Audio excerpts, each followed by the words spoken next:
Ora, muito boa noite. Estamos de volta para a última edição do mês de julho do programa Especial Entrevista aqui na sua rede Girassol. E falamos rede porque a partir de hoje estamos a emitir em direto também na Girassol FM 102.7. Então, muito boa noite aos nossos rádio ouvintes e obrigado pelo carinho da audiência.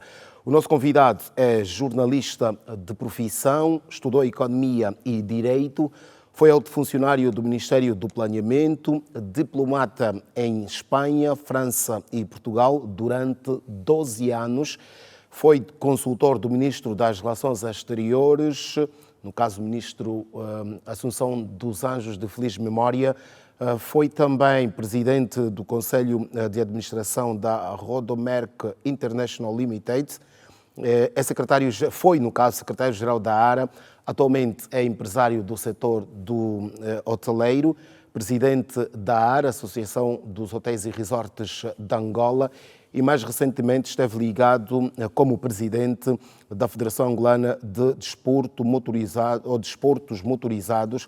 Ele chama-se Ramiro Manuel Barreira, é também membro do Conselho Económico e Social de Angola. Como já aqui o dissemos, o nosso convidado chama-se Ramiro Manuel Barreira, mais conhecido por Ramiro Barreira, como disse, jornalista, mas está aqui na qualidade de empresário do setor hoteleiro e turístico. Ramiro Barreira, boa noite, bem-vindo e obrigado por ter acedido ao nosso convite. Boa noite, é sempre uma honra, é sempre um prazer estarmos aqui juntos e falarmos de vários assuntos. Há muito que aguardávamos pela sua presença neste programa.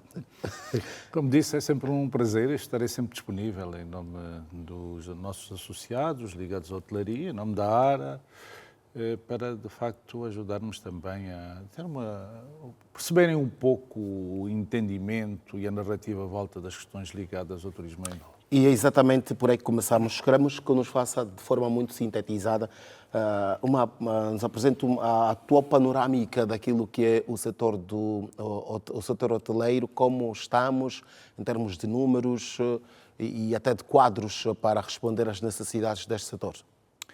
Eu começaria com uma nota prévia, e a nota prévia era enfatizar a recente reunião que foi realizada aqui, esta conferência africana ligada ao turismo e aos transportes integrados, como um ato que de facto veio criar um ponto de relançamento do turismo, porque permitiu efetivamente que se revejam muitas questões que têm a ver com as políticas africanas, relativamente ao desenvolvimento do turismo, posicionamento agora do plano estratégico e também os aspectos ligados aos transportes a todos os níveis que possam facilitar sobremaneira o turismo africano, que é, sem dúvida alguma, que está na cauda a nível de todos os outros continentes. Quer dizer, o continente africano tem menos, só comparando com os Estados Unidos, que tem cerca de 230 milhões de turistas por ano, o continente africano tem pouco mais de 60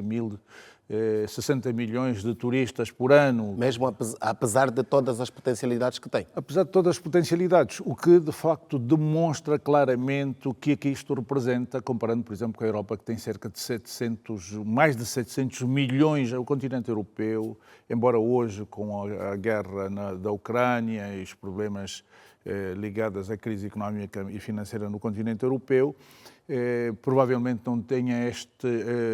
não esteja tão alto, nem não esteja a crescer, mas continua a estar num patamar muito grande. E temos quem gere, por exemplo, redes sociais e consegue ver os aviões que circulam no mundo, pode ver quantos aviões de transportes aéreos estão a circular no continente africano, países e áreas, e depois pode ver como é que está os seus cobertos do continente europeu, do continente americano, os países latino-americanos, a Austrália, a Oceania, e de facto nós somos, infelizmente, os pobrezões relativamente ao turismo. Porque temos este título de pobrezões, Ramiro? Já falava da questão da mobilidade, é um dos impedimentos também? A mobilidade é um impedimento muito grande. As pessoas precisam, o turismo, o aspecto fundamental para que exista turismo é a mobilidade. Se não tiver mobilidade, se as pessoas não se puderem mover facilmente, encontram muitos entraves. E estes entraves de mobilidade são essencialmente de âmbito económico e financeiro, porque encarece. Se eu quiser sair daqui, por exemplo, de Luanda para o Namibe de carro, quanto tempo é que eu vou demorar? A distância do Namibe para Luanda é a mesma, eventualmente, entre Lisboa e Paris. Portanto, eu para ir para Paris tenho boas estradas, grandes autoestradas, saio de Lisboa, vou por Madrid, de Madrid entro diretamente para o território francês, chego a Paris, mas galgo cerca de 1.600 km, por aí. Se eu quiser sair daqui para o Namibe, nós temos muitas dificuldades, dada a nossa malha rodoviária, que é antiga, mesmo não está completamente ajustado os parâmetros das estradas da SADEC, que são cerca de 9 metros, e as nossas estradas ainda temos estradas com 6 metros, quer dizer, que nos cria enormes dificuldades, muitos constrangimentos, e depois ainda temos muitos buracos, temos muitas coisas que de facto não ajudam, e as estradas constituem de facto a veia fundamental para que efetivamente o turismo aconteça. E também, eu só posso ir de avião facilmente daqui para Namibe, por exemplo, mas os bilhetes ainda continuam a ser muito caros. Caros em função do poder de compra da população. Portanto, o que de facto cria enormes dificuldades. Imagine só uma família que vai o marido, a mulher, mais 2 filhos daqui para Namibe, quando é que vai pagar de passagens, etc, etc. Portanto, há esses handicaps todos. Também não há muitos voos, não é? Não há muitos voos. Eu penso que a TAG está a trabalhar. Eu tenho visto, de facto, o setor dos transportes com muita dinâmica, e esta dinâmica pode, de facto, permitir que nos próximos anos haja, sem dúvida alguma, um movimento aéreo muito intenso, não só a nível da capital de Angola, mas interregional, porque é necessário, mas é necessário também que a TAG não tenha um monopólio de transportes aéreos, é necessário que tenhamos também companhias aéreas nacionais que possam fazer esta movimentação regional facilmente. Eu estou no Bié, quero ir a Benguela, não preciso, para além de ter o caminho de ferro que ainda é antigo e demora muito tempo, posso apanhar um avião para ir, para regressar. Por agora tem de vir a Luanda para fazer isso. Okay. Mas aí há um ponto importante, que eu acho que hoje é o dia ligado à mulher africana, e a TAG fez um voo para Joanesburgo só pilotos de mulheres e também hospedeiras mulheres. Portanto, os parabéns por pela primeira vez, e não sei se não é um caso insólito dentro do transporte aéreo, um avião só com mulheres a serem pilotados e a cabine toda também são mulheres, não havia nenhum homem. Muito bem, e já agora a felicitar as mulheres africanas. Voltamos então à pergunta de partida, Ramiro. Por esta altura, qual é o cenário do setor hoteleiro? Se olharmos, por exemplo, para a fundação da ARA, estamos a falar de mais ou menos 9 anos, foi fundada em 2016, corrija-me se estiver errado, 2016 até agora, qual é o cenário? 8 de julho de 2016. Não, a ARA tenta congregar na essência a maior parte dos hoteleiros do país. O que nós queremos é encontrar pontos de equilíbrio, encontrar pontos de convergência, identificarmos os nossos problemas, principalmente, e depois tentarmos em uníssonos, porque a união faz a força, encontrar aqui quais as melhores soluções no diálogo com o governo, no diálogo com os nossos parceiros sociais, outras associações, etc., etc., e congregando, de facto, tentando buscar as melhores soluções para que este setor consiga renascer. É verdade que o setor da hotelaria não é um setor isolado, não depende só de si. Eu posso ter um hotel, mas depois preciso de comprar a batata, os alimentos para ter no restaurante, preciso das bebidas, preciso de uma logística em condições, preciso de infraestruturas, eu preciso de ir para a indústria para ir buscar camas, para ir buscar banheiras, para ir buscar... Mas a banheira ainda é capaz de durar muito tempo, mas depois preciso de mudar os colchões de quando em quando, depois preciso de mudar as fronhas, os lençóis. Há enormes desafios para este setor e muito além também das questões ligadas essencialmente ao ATM básico, depois também não as pessoas, portanto, ninguém tem um carro e conduz o carro não conduz por si, portanto, precisa das pessoas têm que estar tecnicamente preparadas e formadas para os desafios ligados à hotelaria. Eu acho que é uma área importante e, inclusivamente, chama-se a indústria do turismo, tem a indústria hoteleira, que é uma das indústrias mais importantes e é um dos segmentos mais importantes na economia mundial, ocupando, no cômputo geral, cerca de 10% do produto interno bruto a nível mundial, e em 10 empregos a nível mundial, um dos empregos está ligado ao turismo. Portanto, Nós, por esta altura, como é que estamos? Qual é o nosso PIB relacionado ao turismo?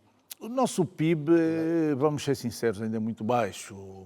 Rondará pouco mais, não chega a 1%, para não ser muito pessimista. Gostaríamos de ter um PIB muito mais forte, um PIB que, de facto, pudesse contribuir para a riqueza nacional de uma forma diferente. Embora convenhamos dizer que hoje no produto interno bruto angolano há setores que, de facto, não deveriam contribuir para o PIB do turismo e não contribuem. Por exemplo, tudo que é mobilidade é turismo. Mas se for ver a mobilidade ligada aos transportes aéreos ou transportes terrestres, entram dentro do PIB do Ministério dos Transportes. O comércio, há áreas do comércio ligadas ao turismo. Portanto, se alguém se desloca do Huambo, ou se desloca da Zâmbia, ou dos Congos, dos outros países, vai a um dos centros comerciais de Angola, vai comprar, aquilo vai para o comércio ou vai para o turismo. Portanto, há aqui uma série de questões que temos que identificar. Um feriado prolongado, se passar pela Barra do Kwanza, as receitas da portagem da Barra do Kwanza vão para onde? Vão para o turismo ou vão para o Ministério das Obras Públicas, que gera o Fundo Nacional Rodoviário? Também falo das bombas de gasolina. O movimento, é verdade que a gasolina hoje ainda está muito barata, é subvencionada pelo Estado, tanto a gasolina como o gasóleo, mas as receitas derivadas disso vão para onde? Vão para o Ministério do Comércio, vão para o Ministério dos Petróleos ou vão para o Turismo, porque se é feriado prolongado tiver 1 milhão de carros a passar, de quem é essa... Portanto, há aqui uma série de aspectos que eu penso que o Instituto Nacional de Estatística e os órgãos devidos têm que acautelar no sentido de conseguirmos, de facto, colocar no seu devido lugar quem é, de facto, o ator principal das receitas derivadas de um determinado setor. Qual é o número de hotéis, e normalmente vocês falam mais em quartos, nós vamos assim dizer, de quartos disponíveis em Angola por esta altura, olhar para aquilo que são os dados da ARA, porque são vocês que acolhem os hoteleiros, de camas, no caso, que acolhem os hoteleiros, os proprietários de resorts e similares. Deixe-me dizer, eu acho que nós, neste momento, os dados não mudaram muito relativamente aos últimos anos. Nós tínhamos cerca de 34 mil camas, houve alguns aumentos relativamente às camas e provavelmente hoje já deveremos estar na ordem das 40 mil camas. Luanda provavelmente tem cerca de 15% à volta das 15 mil camas, o resto vai por todo o país, pelas diversas províncias do país, com realce fundamental para Benguela, para Huila, Kwanza Sul, e depois, já com menor número de camas, Huambo, Malange, Cabinda, Namibe, e subsequentemente outras províncias do leste. Temos alguns hotéis também bons, podemos dizer, no Mochico, na Lunda Sul. Temos também a rede, que era a rede das 3 áreas, que tem muitos hotéis que neste momento umas estão em leilão e que de facto podem contribuir também para um aumento vertiginoso do número de camas. Portanto, eu acho que nós, ao nível das camas, estamos mais ou menos ao nível das exigências da demanda atual, não é? O que, de facto, muitas das vezes até leva-nos a taxas de ocupação muito baixas, o que não permite que tenhamos um setor ainda muito sustentado e que, de facto, a nossa opinião da Associação dos Hotéis, que os quartos que nós dispomos neste momento estão em consonância com a demanda nacional e com a demanda internacional. E porquê destas taxas baixas, Ramiro Barreira? Tem que ver com os preços que são cobrados? Eu não me parece que o problema esteja nos preços que estão cobrados. A mim parece-me que deixamos de ter uma classe média forte, uma classe média que tinha capacidade de compra antigamente, e estou a falar de bancários, estou a falar de pessoas ligadas às outras empresas, uma classe média sustentada que tinha um poder de compra. Quem ganhava, um funcionário bancário que antigamente ganhava 200 mil kwanzas eram 2 mil dólares, 300 mil kwanzas eram 3 mil dólares, portanto, por aí além.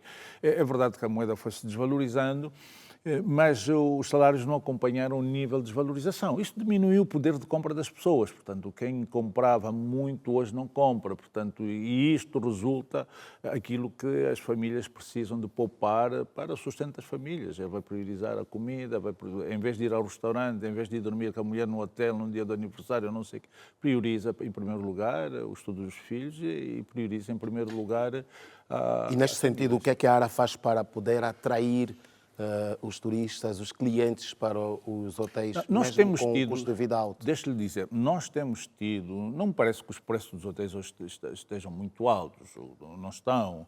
E se olhar para a cadeia toda hoteleira de Angola, vai perceber que os preços... Mas não está a falar hotéis... só como empresário, está a falar também como utente, por exemplo? Estou a falar sim, estou a falar, os preços estão mais ou menos ajustados e parece-me que o grande problema é que toda a gente olha para o Epic Sun, olha para o Hotel Presidente, são hotéis muito caros, mas eu quando vou a Portugal, ou muita gente vai a Portugal, não quer ir nos grandes hotéis de Lisboa para que vai pagar 800 euros, vai pagar 500 euros, etc. Portanto, eu acho que cada um tem que se ajustar ao hotel em função do seu poder de compra. Portanto, se eu sei que só tenho 30 mil kwanzas, eu não vou no hotel, vou gastar 50 mil. Portanto, há pensões mais pequeninas, há residências mais pequeninas.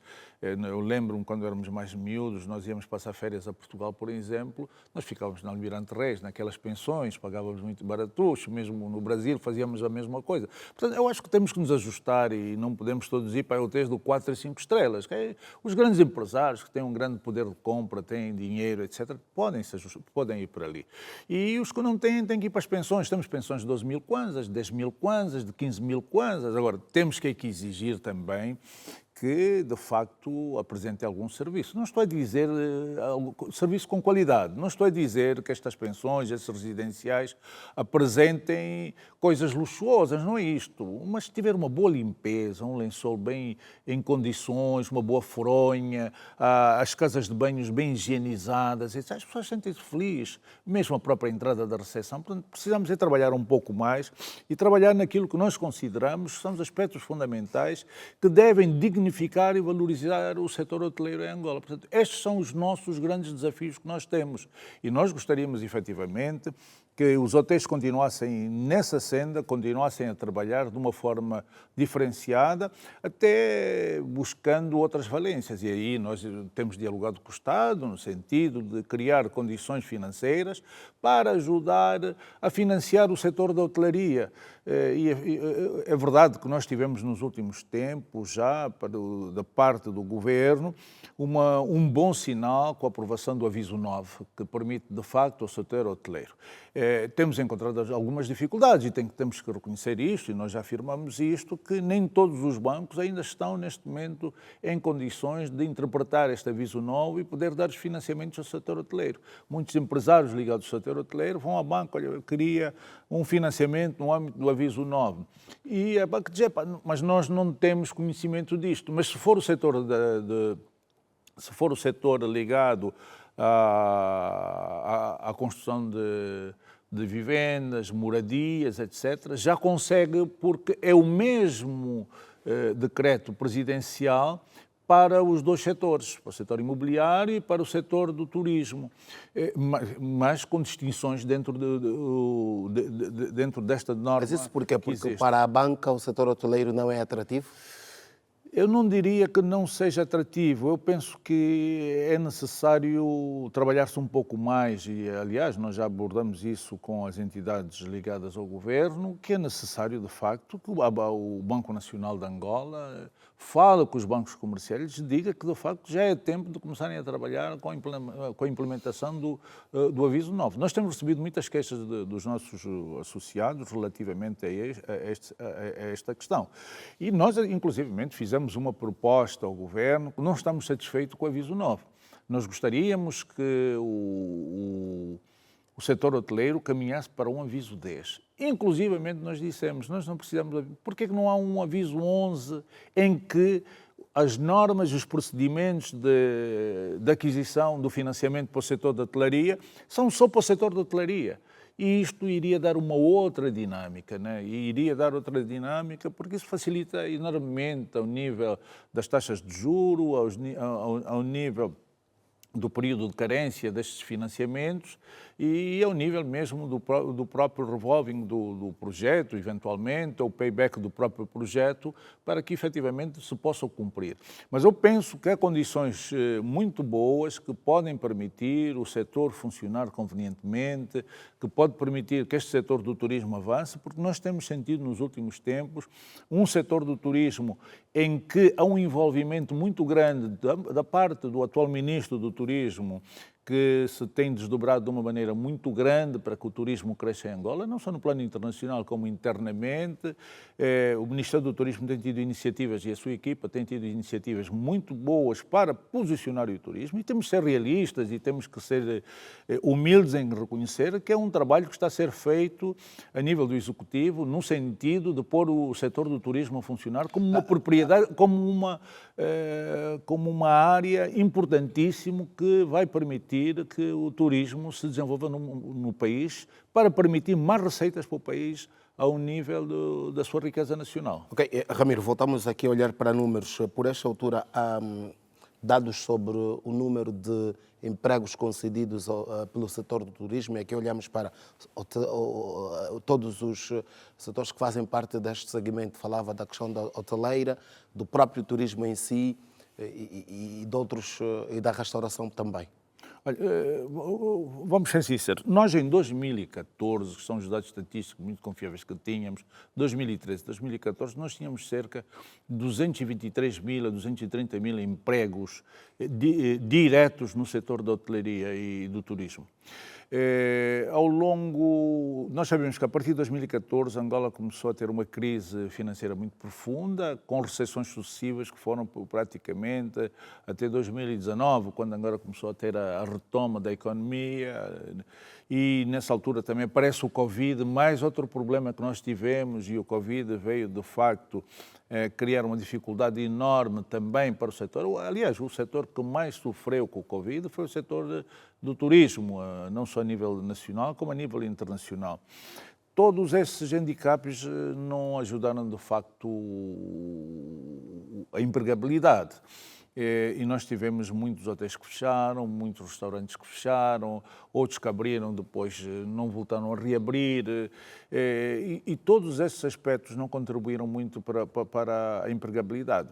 E mais do que isso, muitas das unidades hoteleiras tinham, como havia em 2014 uma média de 2013, nós tínhamos 2013, 2014, tínhamos cerca, só em turismo internacional, tínhamos cerca de 650, 614 mil turistas internacionais. Estes dados baixaram substancialmente, nós hoje não temos mais de 200 mil turistas internacionais. É verdade que... Anualmente? Sim, anualmente. É verdade que este turismo que nós tínhamos naquela altura era um turismo essencialmente de negócios. Se nós repararmos a nível do continente africano, a maior, e os outros países, em África mesmo, vamos para os países árabes, na zona do Magreb, vamos deixar na África subsaariana, e nós vamos verificar que a maior parte, embora parte do Magreb, o grande turismo dele não é do lazer. O Egito tem um turismo de lazer muito grande também, a Tunísia também tem, mas a África subsaariana, o turismo é essencialmente de lazer. Angola tinha um turismo muito grande, ligado a negócios por causa dos petróleos e por causa dos outros negócios, e isto naquela altura permitiu, de facto, tivéssemos estatisticamente, dados um volume muito alto de turistas internacionais. Hoje já não os temos. Há este trabalho que está, de facto, temos que reconhecer que está a ser feito, mas ninguém planta uma árvore e esta árvore dá frutos logo no mesmo dia. No capítulo, por exemplo, da empregabilidade, estes números de 2013, 2014, que eram de 223 mil mais ou menos, por esta altura terão diminuído para quanto? Eu não sei se nós, nesta altura, deveremos ter uns 100 mil, não sei, eu não tenho dados muito balizados sobre isto, não poderei, de facto, incorrer em erro, mas nos meus cálculos rondará os 100 mil, porque há unidades que antigamente tinham 100 trabalhadores, quando, com o apertar do cinto, eles baixaram e reduziram o pessoal em cerca de 40% a 50%, portanto, para serviços que permitam apenas alguma sustentabilidade, melhorando as performances e a produtividade dos seus trabalhadores, a qualidade dos seus trabalhadores e diminuindo o volume. Portanto, isto temos que acautelar. Mas há aqui também um aspecto importante para o setor da hotelaria, são os empregos indiretos. O setor da hotelaria cria muitos empregos indiretos à volta deste setor, o que significa dizer que o setor da hotelaria e do turismo movimentará provavelmente com zonas muito periféricas, desde as áreas ligadas à agricultura, as bebidas, etc., um leque de cerca de, provavelmente, de 500 mil pessoas. Portanto, são cálculos muito por alto, mas que, de facto, esses empregos indiretos são importantes. É só sair do Ambo ou de Benguela, tiver a via de carro, ver quantas pessoas param ao longo da estrada para comprarem batata, para comprarem fruta, para comprarem melancia, mamão, abacate, verduras, etc., etc. Quer dizer, tudo isto faz com que, efetivamente, toda esta gente, de uma maneira geral, funciona por causa da mobilidade que existe ao longo da estrada. E o turismo faz com que milhares de pessoas vivam, de facto, dos seus rendimentos, principalmente do setor agrícola. Portanto, ainda ontem cheguei do Ambo, e ontem à noite, e na altura que eu cheguei, nós fizemos muitas compras pelo caminho, comprar algumas coisinhas, etc., que sempre é muito mais barato e ajuda que as famílias que vivem no campo e no meio rural também a terem sustentabilidade, a viverem bem, porque na zona rural, quem produz nas zonas rurais não lhe falta dinheiro. E não há subnutrição nas zonas rurais, porque as pessoas lá têm uma vida mais ou menos estável, produzem milho, produzem feijão, produzem tudo o que é necessário, eles produzem, até cabritos, porcos, galinhas, etc., etc. Portanto, eles têm autossustentabilidade. Ok, para você que nos está a ouvir através da Girassol FM 102.7, deixa-me dizer que estamos a conversa com Ramiro Barreira, é o presidente da ARA, Associação de Hotéis e Resorts de Angola. Este é o espaço especial entrevista, que vai para o ar toda quinta-feira, a partir das 21 horas. Ramiro, já falava aqui das dificuldades que o setor enfrenta. Eu perguntava se a questão, ia perguntar no caso, se a questão que tem que ver, por exemplo, com os incentivos fiscais, podia muito bem ajudar os operadores deste setor a atraírem mais clientes, no sentido de oferecerem melhores condições aos turistas.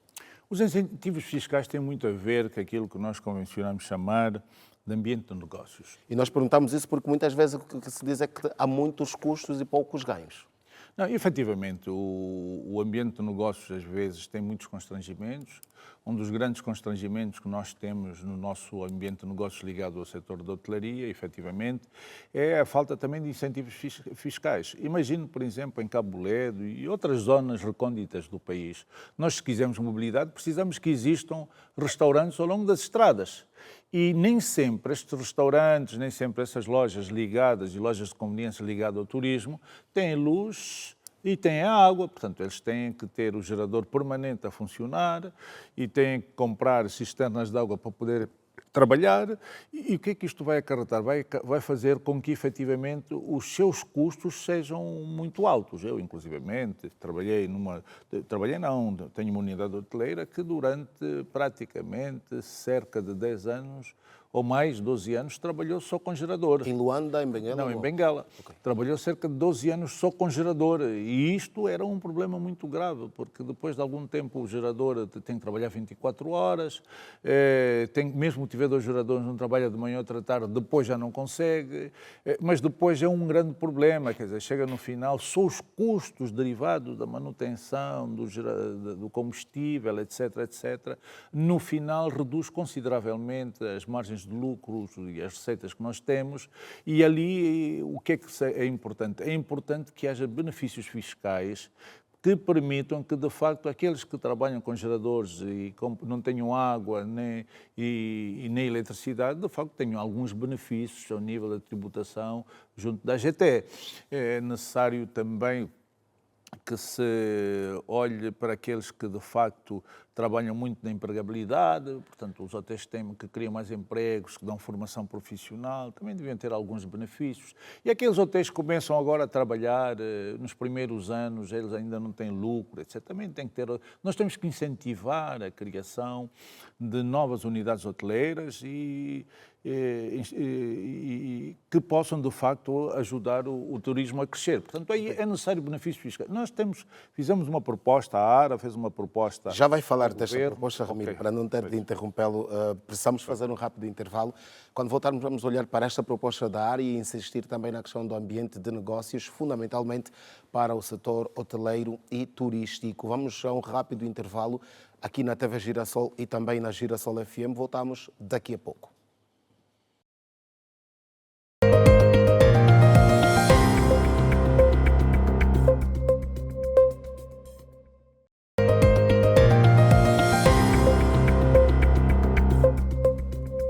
Então estamos de volta para a segunda e última parte do especial entrevista na TV Girassol e também na Girassol FM 102.7. O nosso convidado de hoje é Ramiro Manuel Barreira. Ramiro Barreira, presidente da ARA, Associação dos Hotéis e Resorts de Angola. Estamos a olhar para o setor hoteleiro e também turístico do nosso país, os grandes desafios e as oportunidades que o país oferece. E falando em oportunidades, Ramiro, antes do intervalo falava da questão do ambiente de negócios. Eu, para dar sequência à sua abordagem, lhe pergunto se temos um ambiente de negócios que favorece hoje a abertura ou o avançar, no caso, o nascimento de novos empresários neste segmento do hoteleiro e turístico e se atrai investimento também. Deixa-lhe dizer, nós já temos uma coisa boa que é o Simplifica. O Simplifica foi muito recentemente aprovado pelo Governo, que permite que, de facto, determinados parâmetros ligados à abertura e ao licenciamento dos hotéis estejam facilitados. Nós antigamente... Mas esta é a questão burocrática em termos documentais, em termos práticos no terreno, e falava, por exemplo, da questão da energia, de água. Estes não são fatores que podem impedir a atração de investimentos? Deixe-me dizer, a questão da água e hoje o país, Angola, está muito eletrificada. Provavelmente, ao nível da energia, Angola no continente africano deve ser dos países que melhor, tirando a África do Sul, naturalmente, mas em relação aos outros países, Angola deve ser dos países com uma cobertura, pela dimensão, Angola é um país muito grande, tem 1.246.000 quilómetros e 200 quilómetros quadrados. E estar eletrificado, conforme está eletrificada hoje, significa que houve um trabalho muito forte, de investimentos muito fortes. Portanto, também temos que dar parabéns ao trabalho que foi feito a nível da eletrificação, que isto é, sem dúvida alguma, a cereja em cima do bolo. Mas agora, é necessário passarmos destas redes de alta tensão para baixa tensão, para que eu possa ter aqui hoje uma unidade hoteleira e não ter, de facto, a possibilidade ou a capacidade de comprar um PT para baixar a eletricidade para mim. Portanto, é importante que a rede primária da cidade me permita eu facilmente ter acesso à eletricidade, porque às vezes não tenho dinheiro para comprar um PT. E muitas vezes criam tantas dificuldades que lhe dizem, não, você para ter, vai ter que comprar um PT. E você vai pensar, vou comprar de que forma um PT com esta potência para poder dar a eletricidade na minha unidade, vou ter que gastar quanto? 30 mil dólares, 40, 50, etc. Portanto, há aqui uma série de handicaps também que não facilitam muito. Portanto, é necessário que haja este investimento a nível de tensão suficiente que possa permitir a utilização direta destas unidades hoteleiras para a eletricidade e isto irá facilitar sobremaneira. Por outro lado, também, a mim parece-me que o Ministério do Turismo está a trabalhar na definição clara de zonas de desenvolvimento turístico do país. Portanto, hoje, antigamente, eu chegava e dizia, vou construir um hotel num lugar qualquer. E neste lugar o Estado não tem definido no seu plano de desenvolvimento do turismo a colocação aí de um hotel, mas eu vou pôr por conta e risco próprio.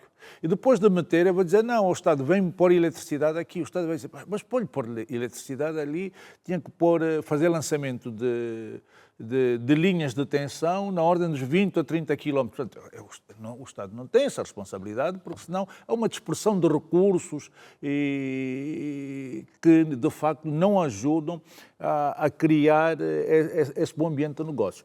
Eu penso que é necessário que, quando alguém constrói um hotel, logo a partida, e as administrações municipais, comunais, provinciais, têm que exercer este poder. Portanto, logo a partir dele, antes de construir, tem de dizer, eu quero construir um hotel. E o Estado vai dizer, olha, você não pode construir aqui um hotel, ao menos que seja apenas um residencialzinho com 8, 4 quartos, etc., que possa ajudar e mitigar os efeitos das necessidades do turismo ali, porque muitas vezes não é possível. Ao menos que sejam zonas de desenvolvimento turístico aprovadas pelo Ministério, que potencialmente ali, como Calandula, por exemplo, Cabuledo, nós precisamos de hotéis ali naquelas zonas. E Cabuledo, este ano, por exemplo, está dentro do orçamento do Ministério da Energia meter energia elétrica em Cabuledo. Eu sei que a área da água ainda não há, porque não houve financiamentos, mas são áreas importantíssimas. Portanto, eu penso que tem que haver aqui um pouco o interesse daquilo que é possível fazer e o que não é possível fazer. Mas depois há também algumas coisas que temos muitas dificuldades, que é o papel das administrações municipais e os governos provinciais em lhe ceder terrenos para, de facto, você poder desenvolver atividade ligada ao turismo. Um problema difícil também era o problema de você poder ter um direito de superfície de uma unidade hoteleira que lhe criava muitas dificuldades, que até poderia funcionar como colateral para depois ir buscar financiamento à banca, hipotecando essas unidades que lhe permitam facilmente depois desencadear muitos negócios. Portanto, há aqui algumas questões que me parecem que são nevrálgicas, que têm que ser resolvidas, que estão a ser resolvidas, já contendo, não é? O Ramiro fala das administrações. Eu perguntava, por exemplo, o poder local, as autoridades tradicionais, já perceberam a importância do setor turístico, por exemplo, para o fomento da empregabilidade? É necessário envolver as comunidades locais no turismo. Portanto, seria um erro de estratégia que se desenvolvesse atividade turística sem envolver as comunidades locais, porque o turismo tem uma componente cultural muito grande, tem uma componente gastronómica muito grande, o turismo envolve muitas questões ligadas às comunidades, por isso é que o aspecto antropológico, sociológico, coabitam diretamente com os aspectos. Mas há esta abertura por parte do poder local? E eu acho que existe essa abertura. Agora, depende da sensibilidade de quem dirige um município e uma província. Portanto, essa sensibilidade pode ser aferida avaliando efetivamente como é que o turismo funciona nestas áreas. Eu ainda tive a oportunidade de falar com o governador do Ambo, estes dias estive no Ambo e, de facto, ele apresentou boas ideias relativamente ao turismo na província, inclusivamente a vinda estes dias de cerca de 80 empresários sul-africanos que chegaram ao Ambo para trabalharem no sentido de ajudarem a fazer investimentos no setor da hotelaria, mesmo não só naquela província, mas ao longo do corredor do Lobito, o que de facto nós temos que também sentirmos felizes pelo trabalho do consulado em Cape Town, que de facto que fez este trabalho para trazer estes turistas que já estão lá neste momento, e acho que no dia 3 vai haver uma conferência relativa ao turismo lá, e que de facto pode ajudar a granjear investimento nestas áreas. A Huila, por exemplo, a Huila, no caso, é um bom exemplo nesta questão do entendimento entre as autoridades tradicionais, entre o poder local e os operadores do setor hoteleiro? Sim, nota-se que, pelo menos nas ações ligadas ao turismo, nota-se que nas visitas que eles fazem aos diversos municípios, nós vemos lá os palhaços a dançar, vemos os mumuilas também, como é que eles se expõem, porque quem é o maior beneficiado nisso são as comunidades rurais, as comunidades locais.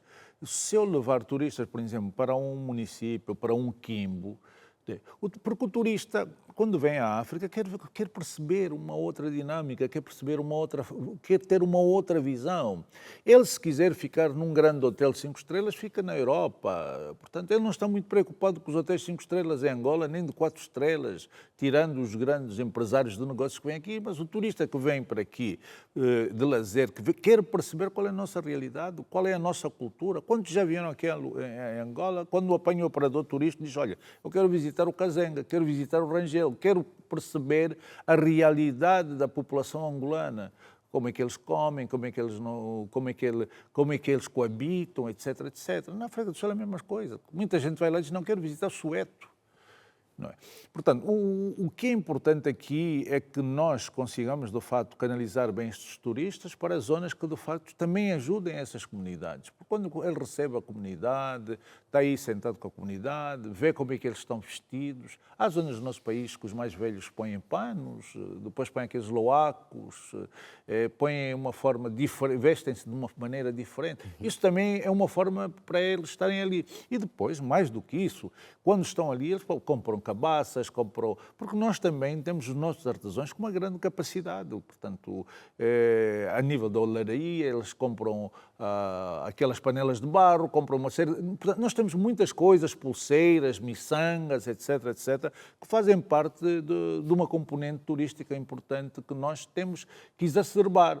Agora, temos é que trabalhar, essas coisas não vêm do céu, portanto, o turismo também não estejam à espera que seja o ministro do turismo que vai lá fazer isto, não. As autoridades municipais, comunais e provinciais têm que trabalhar para desenvolver o turismo nas suas próprias províncias. Mas, Ramiro Barreira, com tudo isso que fala, com estas vantagens todas que temos em termos de elementos da nossa cultura, ainda assim assistimos, por exemplo, os nossos aeroportos, quase que não existem, ou não encontramos lojas com estes produtos, não encontramos nos próprios, digamos que nos centros das cidades e até mesmo digamos que, e agora esqueço-me do nome, mas onde ficam os autocarros, né? Terminais rodoviários, não existem lojas com estes produtos. Não seriam bons espaços para também começar já essa divulgação? Deixe-me dizer, nós a nível do turismo aéreo, da mobilidade a nível dos nossos aeroportos, nós ainda temos muito poucos turistas a viajarem de avião. A média mundial hoje... Mas para chegar a Angola, que chegam por aí, não?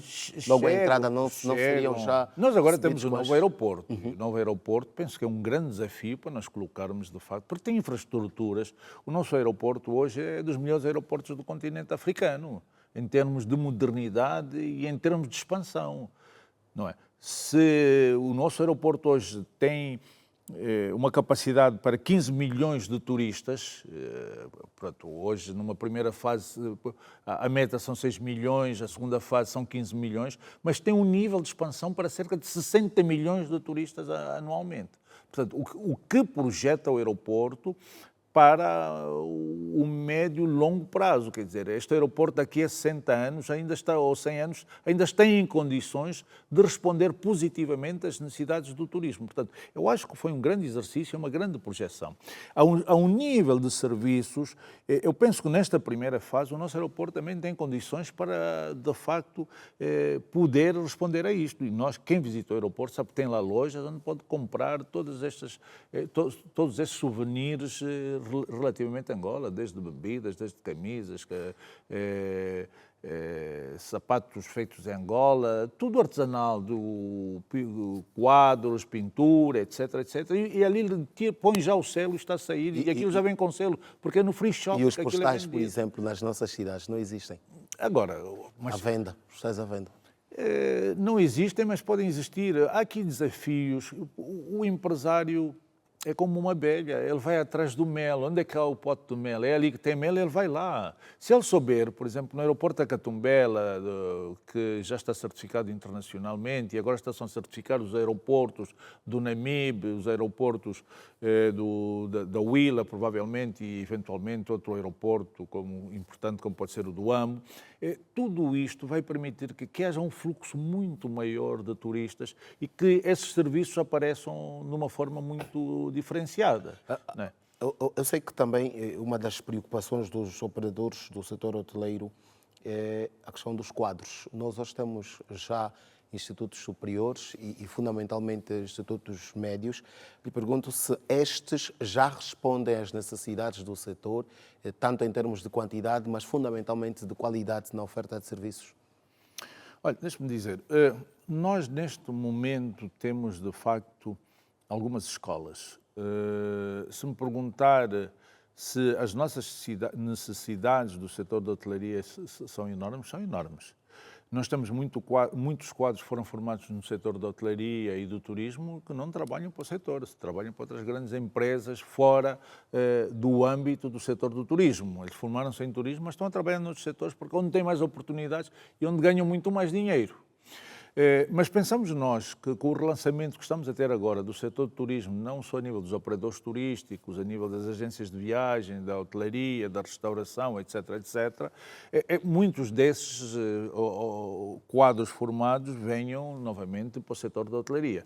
Eu lembro-me que a ARA fez há uns anos atrás um fórum nacional sobre os quadros existentes no país e nós fizemos um diagnóstico relativamente que quadros existiam aqui no país a todos os níveis, desde cozinheiros, recepcionistas, quadros formados em todas as universidades. Nós temos quadros formados em quase todos os países do mundo, na China, no Brasil, que falamos chinês. E há também muitos quadros estrangeiros ainda neste segmento de negócio, não? Existem também, mas sabe que depende das áreas. Por exemplo, houve áreas que deram um boom muito grande a nível da hotelaria e as pessoas foram para esses países. Por exemplo, cozinheiros, nós hoje temos poucos cozinheiros no país. Se você abrir um hotel hoje de 5 estrelas, precisa de um bom cozinheiro, não consegue encontrar. Nós fizemos agora, assinamos a ARA, assinou um memorando com a escola de cozinheiros aqui em Talatona, em que todos os nossos associados têm um desconto de 15% para formar os cozinheiros nessas escolas. E são cursos muito bons, que eles fizeram um acordo com a Escola de Cozinheiros de Lisboa e permite-lhes, de facto, ter capacidades técnicas suficientes para poderem formar os nossos cozinheiros a um grande nível que respondam positivamente às necessidades do nosso setor. E isto é muito bom. Temos algumas escolas técnicas em Angola. Há muitos estágios que são feitos dentro das nossas unidades hoteleiras e os nossos associados sabem que devem ajudar, de facto, que todos aqueles que terminem os seus cursos possam, de facto, fazer estágio nas unidades. Depois escolhem sempre os melhores que têm que ficar lá. Inclusivamente nós tivemos também no Porto, em Portugal, um seminário promovido pelo Consulado de Portugal no Porto, em que tinha muitos estudantes ligados à área da hotelaria e turismo. E nós dissemos, quando vocês terminarem o curso, para não serem absorvidos diretamente para o mercado português, a ARA está disponível a arranjar estágios nas nossas unidades hoteleiras. Depois os hotéis é que sabem com quem fica, com quem não fica, aqueles de facto que têm qualidade. Vocês depois devem convencer, não é? Depois, cada um escolhe em função das suas aptidões e da sua capacidade técnica e aquilo que estudou, não é? Isso, estudou mostrando na prática. A questão das línguas também constitui em preocupação para a ARA, porque nós falamos fundamentalmente português e, claro, as línguas nacionais, mas as línguas de trabalho em todo o mundo, o inglês, o francês e até hoje o mandarim, por exemplo, ainda constituem preocupação. Sem dúvida alguma. Nós hoje, a maior parte das unidades que nós temos em condições, já tem nas suas recepções pessoal que fala o português, fala o inglês, fala o francês, porque nós não temos dificuldades de pessoal que falam essas línguas. O mandarim também, e eu disse-lhe na altura, nós conseguimos catalogar cerca de 600 e tal pessoas que precisavam de emprego, tinham qualificações técnicas nesse setor. E isto vem facilitar, sem dúvida alguma, que as pessoas... Porque nós queremos turistas internacionais, isto é fundamental. Repare que, por exemplo, muitos destes hotéis ligados, que eram os antigos hotéis ligados à Infotour ou às Três Ares, estes hotéis, hoje, muitos deles vão estar ligados a cadeias internacionais. E estas cadeias internacionais têm algumas exigências e têm métricas específicas para viabilizar essas unidades hoteleiras. Já agora eu lhe pergunto como é que a ARA olha para este processo todo de privatizações destas unidades hoteleiras e que muitas delas vão para cadeias internacionais. Eu penso que é um bom começo, porque as cadeias internacionais atraem turistas internacionais e fazem acordos, eles já têm acordos, muitas dessas cadeias, com agências de viagens internacionais que analisam diretamente os turistas para estes hotéis. Portanto, isto é inquestionável, né? Agora, temos aqui que equilibrar um pouco entre o interesse nacional também e o interesse estrangeiro. Nós precisamos que essas cadeias venham a Angola, mas também precisamos que os angolanos consigam dirigir algumas unidades hoteleiras. Estaria a falar de cotas, por exemplo? Sim, poderia. Nós temos que ter uma política de equidade e esta política de equidade permite que, de facto, que estas cotas são repartidas, porque senão não estaríamos a ser inteligentes, né? Nós precisamos também que os nossos empresários nacionais tenham alguma sustentabilidade, porque quem garante o patriotismo e quem garante o interesse nacional somos nós. Precisamos, naturalmente, dessas unidades. Nós estamos a dizer que é importante também que as empresas internacionais venham a Angola, mas não venham só, as grandes marcas não venham só de mão beijada. Portanto, tem que investir.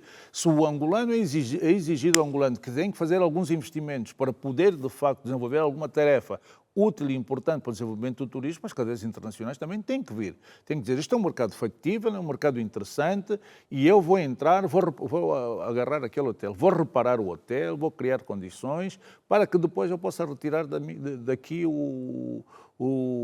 a minha rentabilidade.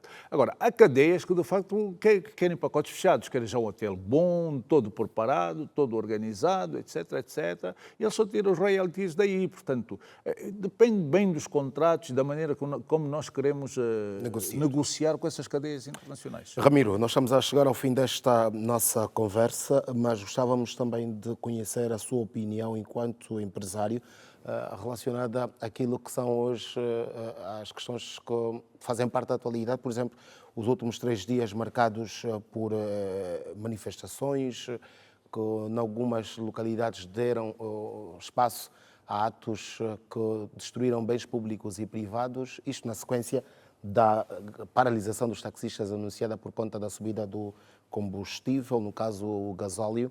Como é que vocês, no caso o Ramiro, enquanto empresário, olha para tudo isso? Se são cenários que podem inibir a atração de investimentos, não só para o setor hoteleiro turístico, mas para todos os outros setores que temos hoje necessidades de atrair investimentos? Deixe-me dizer, quando se faz investimento, há aquilo que se chama de viabilidade económica e financeira, que é um pressuposto fundamental. Depois tem a viabilidade política, que é a estabilidade política de um Estado. Se o Estado politicamente é estável, é fundamental. Depois tem a segurança. Ninguém vai investir num país que hoje chego, tenho a minha loja, ou tenho... para criar empregos e para criar riqueza e para pagar impostos que vão servir depois para a educação, para a saúde, para infraestruturas. Portanto, ninguém vai investir num país que ele sabe que não tem a segurança suficiente que lhe garanta, de facto, que o seu negócio prospere. Portanto, é importante ficar aqui um apelo à nossa juventude, que eu penso que as questões ligadas as reivindicações são legítimas, as pessoas podem reivindicar, está previsto na Constituição. Se não concordam com determinadas políticas, podem pacificamente reivindicar, dialogar, podem marchar e dizer, nós não concordamos com os cartazes, como fazem em toda a parte do mundo, mas não é correto que as pessoas, um cidadão normal que está a passar com o seu carro, partam-lhe o vidro, molestem completamente esta pessoa, que entrem nas lojas, porque se entrar numa loja, você vai partir a loja, amanhã você quer comprar as nossas mamães, as nossas tias, etc, etc. Elas vivem de quê? Vivem do comércio informal. Onde é que elas vão comprar? Vão à cidade da China comprar, vão a Angomart comprar. A Angomart continua a ser o maior centro de venda de produtos baratos dentro do nosso país. Se você vai partir a padaria, amanhã vai comprar o pão aonde? Vai comprar a gasosa aonde? Vai comprar os produtos aonde? Para depois ir revender? Não vai comprar. Estamos a criar aqui um problema muito complicado que nós temos que educar também a nossa juventude, que não é essa a fórmula suficiente para nós podermos, de facto, ter um país próspero e sustentado. Nós precisamos, de facto, às vezes nós temos que dizer, epá, eles têm razão, porque eu não concordo com isto, porque há muitas coisas que eu também não concordo e que não estão bem, mas vamos dialogar, vamos conversar, vamos dizer para isto não está bem, vamos melhorar assim, mas não é com vandalismo, não, convenhamos, não é queimar contentores. Por exemplo, a empresa de recolha de lixo de Luanda, Elisal, queimaram 700 e tal contentores. Quer dizer, as pessoas agora vão pôr o lixo no chão. Ao pôr o lixo no chão, estamos a criar problemas de saúde pública. Ao criar problemas de saúde pública, o que é que vai acontecer? Os hospitais ficam... Ramiro, o que é que se recomenda agora, depois de todos estes episódios que estamos... Eu penso que nós temos que fazer uma profunda reflexão. A primeira reflexão também tem que vir do poder político. Nós, politicamente, o poder político tem que dizer, epá, vamos refletir bem, as coisas não estão em condições, vamos dar melhores condições à nossa população, se as coisas aqui não estão bem, vamos trabalhar melhor, porque isto é um exercício de cidadania e é um exercício de governação. E é importante também que a população também perceba, e quem tem responsabilidade são as famílias, as mães, os pais, têm que educar os seus filhos que o vandalismo não serve para nada. Têm que educar os seus filhos que é necessário, e as próprias escolas, que vamos dialogar, vamos conversar, as ONGs, a sociedade civil. Eu acho que aqui falta alguma coisa que nós precisamos casar. E o que aconteceu agora é uma boa lição para todos nós trabalharmos em conjunto e ajudarmos a resolver os problemas que nós temos. Porque só um país forte, um país seguro, esse país será forte, porque isso vai ajudar a todos nós. Aqui não vale a pena estarmos a olhar, pronto, vamos esquecer, sim senhor, vamos esquecer os problemas que passaram, cada um, quem fez vandalismo, que assuma as suas responsabilidades criminais relativamente a isso, porque se eu parti uma loja, eu tenho uma responsabilidade criminal. Se eu matei alguém, tenho essa responsabilidade. Se eu incendiei um carro, parti contentores, também tenho essa responsabilidade. Eu não posso fazer isso porque a Constituição não me protege para fazer isso. Nenhuma manifestação eu posso fazer isto. As manifestações também obedecem a uma lei de manifestações, constitucionalmente tem que ser feita no âmbito disto. Agora, o que é importante nisto tudo, agora é tirarmos lições do que é que se passou, é encontrarmos soluções e dizer, olha, vamos melhorar as condições do nosso povo, porque o povo precisa que se melhore as condições. Não está satisfeito, isto é um bom sinal, não está satisfeito com os seus salários, não está satisfeito com o seu poder de compra, precisa de mais escolas, precisa de uma série de coisas, mas vamos trabalhar. Mas também temos que olhar para um país como o nosso, que tem muito terreno. Por que muitos dos jovens que estão aqui não vão para o campo, não produzem feijão? O feijão está a 1.300, 1.000 kwanzas o quilo. Uma criança estive a falar com um motorista ainda ontem, no Alto Ama, que ele me disse, olha, eu fui aí no campo, encontrei um jovem de 15 anos que produziu 3.000 quilos de feijão. Eu até fiquei admirado, 15 anos. E diz que muita gente no campo já compra as suas motos, já compra os seus caleluias com dinheiro retirado da agricultura. Nós temos zonas com terras aráveis muito boas. Há países que não consegues encontrar 50 metros para cultivar. Aqui não, nós precisamos agora é nos organizarmos, pedir à juventude, juntem-se, peçam apoio aos governos e também dizemos, governo, ajudem esses jovens a criar fazendas, a criar cooperativas, para que efetivamente eles possam trabalhar, produzir milho, porque esta reforma hoje a nível da agricultura é muito importante. Eu acho que esse exercício tem que ser feito de uma forma crua e nua. Ok, e fazendo este casamento aqui com o setor que é o seu trabalho hoteleiro e turístico, por exemplo, estes episódios de segunda, terça e quarta-feira podem inibir possíveis turistas a visitar Angola nos próximos dias? Naturalmente. A indústria do turismo é chamada indústria da paz. Ninguém vai para um país, porque neste momento todas as embaixadas ocidentais já mandaram para esses países, cuidado, vocês não podem vir para Angola porque a situação é esta. O que é importante? O que é importante neste momento é pedirmos, vamos ser cívicos, vamos evitar essas arruaças, porque isso só nos vai prejudicar. E eu dei-lhe um exemplo. Muitas das pessoas que fizeram estas arruaças amanhã querem ir comprar pão, as padarias foram destruídas, querem ir a Angomar comprar as gasosas, as comidas, etc, etc. Já não estão lá. As arcas que roubaram, essas coisas não servem, porque aquilo é um interesse público muito importante, embora seja privado. Portanto, é importante nós preservarmos os nossos bens, porque aquilo não é de uma pessoa, é de todos nós. E quem sofre mais, às vezes, foram os filhos que fizeram, mas quem vai sofrer mais são as mamães que estão todos os dias a vender coisas no mercado, a sacrificarem por esses filhos, mas que eles destruíram. E amanhã nem um pão conseguem comprar porque as padarias foram destruídas. Ramiro, para terminarmos mesmo, a ARA, como é que olha para esta, e é uma subida muito anunciada, a questão da retirada da subvenção aos combustíveis e consequente subida do preço?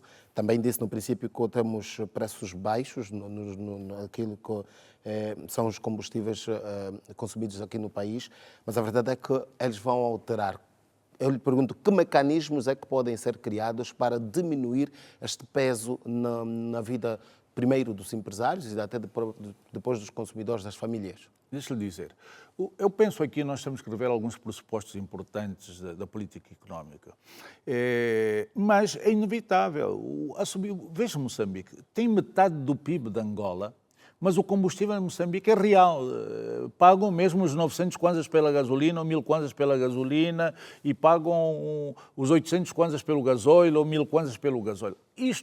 Estes países todos da África, Angola é o único país que subvenciona. Mas também vejamos que a moeda em Moçambique é um pouco mais estável, tem mais força. O que é que nós precisamos fazer? Temos que encontrar aqui um equilíbrio, porque o problema não está na subida do combustível. O problema está no poder de compra das pessoas. As pessoas têm pouco dinheiro para poder suportar as suas despesas diárias. Daí a pergunta, que mecanismos, que ideias é que podem ser desenhadas, criadas para... É uma pergunta muito interessante, mas é uma pergunta que eu tenho uma opinião. Até porque estudou economia também, tem que ter ideias nesse sentido. O grande problema nisto, a mim parece-me que um dos aspectos fundamentais é aumentarmos a liquidez. Nós temos que aumentar mais dinheiro no mercado. É verdade, se aumentarmos muito dinheiro no mercado, também forçarmos o sistema cambial, porque as pessoas querem mais divisas e a banca não tem divisas suficientes para entregar. Eu acho que temos que encontrar aqui um meio termo, um meio equilíbrio entre a política cambial e a política monetária. Temos que encontrar... Eu acho que a principal coisa que nós tínhamos que fazer é pagar primeiro a dívida interna, mais do que a dívida externa, renegociar a dívida externa, pelo menos atirar a dívida um pouco mais lá para cima, para um médio prazo, e depois priorizarmos os recursos financeiros para injetarmos dinheiro no mercado. Porque se nós sacarmos muito dinheiro no mercado nacional, e eu compreendo, porque uma das grandes prioridades, nós neste momento estamos a pagar com muita parte da dívida da China e dos outros países. 60%. Mas isto o que é que está a fazer? Está a retirar dinheiro do mercado. As pessoas estão a ficar sem dinheiro e está a diminuir o poder de compra das pessoas e as pessoas não podem comprar. O que é importante, na minha opinião, é o governo renegociar a dívida externa, atirar lá para cima, mesmo que depois tenha custos um pouco maiores, garantir a estabilidade das famílias com mais dinheiro para poderem... Porque o que nós estamos a verificar é a falta de dinheiro das pessoas. Nós temos uma inflação, esta inflação continua, está aí, as pessoas cada vez mais... Antigamente compravam o pão a quanto? Hoje o pão está muito mais caro. O leite está muito mais caro, a massa está muito mais cara. Portanto, nós temos que encontrar, e é este exercício que nós precisamos de fazer, é de encontrar uma solução que sirva efetivamente às necessidades da nossa população, para que a população se sinta feliz. A população tem que dizer, eu se quiser hoje arranjar uma casa para arrendar um jovem, eu consigo arrendar com o salário que eu tenho, porque senão ele está a ganhar 100 mil kwanzas, estão-lhe a pedir 100 mil kwanzas de renda, ele não consegue pagar, ou 80 mil kwanzas. Portanto, temos que olhar um pouco para a capacidade da autonomia financeira que as famílias têm, que as pessoas têm. E eu acho que este primeiro exercício seria um bom exercício. O segundo exercício é trabalharmos mais. Trabalhar mais na agricultura. A agricultura, eu acho que o Presidente da República tem feito um grande trabalho na agricultura, isto não podemos dizer que não, a agricultura está a crescer muito. O setor não petrolífero hoje é o setor que está a crescer, acho que a média é de 5,5%, nunca atingimos esta média. O setor petrolífero deve estar a dar uns 3,5%, 4% de crescimento, mas o setor não petrolífero está a crescer. Isto é uma mostragem de que, de facto, está-se a trabalhar. Agora, nós precisamos de dinheiro no mercado, precisamos de aquecer, a economia está fria, a economia precisa ser aquecida. Eu não sei como é que o nosso Ministro da Coordenação Económica tem aqui uma tarefa muito forte, porque eu compreendo o papel dele, não é fácil para ele dirigir. E depois há outras questões também, deixe-me só terminar com este meu raciocínio, que me parece ser muito importante, que é uma reforma estrutural do Estado que se impõe. Eu costumo dizer, nós temos o Estado neste momento é uma estrada com buracos e que às vezes tem um Ferrari que anda a 300 a hora, mas só pode andar a 60, 70 a hora. Portanto, essa reforma é fundamental, evitar os poderes locais para se afirmarem como grandes contribuintes de criação de riqueza e desenvolvimento deste país. Portanto, eu acho que esta reforma é fundamental, seja para quem governar, porque às vezes ele também encontra muitas dificuldades, porque encontra nesses caminhos muitas dificuldades. Portanto, eu acho que precisamos trabalhar todos juntos, só unidos vamos vencer esta luta. Portanto. Ramiro, nós ficaríamos aqui mais tempo a conversar, mas já estamos para lá da nossa hora. Muito obrigado por ter acedido ao nosso convite e esperamos contar consigo em próximas oportunidades. Obrigado também e desejo a todos uma boa noite, muito civismo, vamos trabalhar para ajudar o nosso país a crescer, para que os nossos filhos amanhã tenham vaidade de nós, porque fizemos alguma coisa muito importante para dignificar Angola e os nossos filhos na sua qualidade de vida. Muito bem. Jornalista de profissão, com formações na área da economia e também do direito, empresário no setor do hoteleiro e turístico. Ramiro Barreira foi hoje o nosso convidado no especial entrevista. Como disse, foi a última edição do mês de julho. Na próxima quinta-feira, quando cá voltarmos, já estaremos em agosto. Assim que nos acompanhou na Girassol FM e também na TV Girassol, muito obrigado pelo carinho da sua audiência. Muito boa noite. Já sabe que a partir das 6 horas na Girassol FM temos o Bom Dia com Energia com João Alves à sua espera e às 7 horas na TV Girassol, nos canais 7 da ZAP, 54 da TV Cabo e 508 da DSTV, temos o Manhã Girassol com a Iracelma Arnaldo. Então você é nosso convidado. Boa noite, até a próxima edição do Especial Entrevista.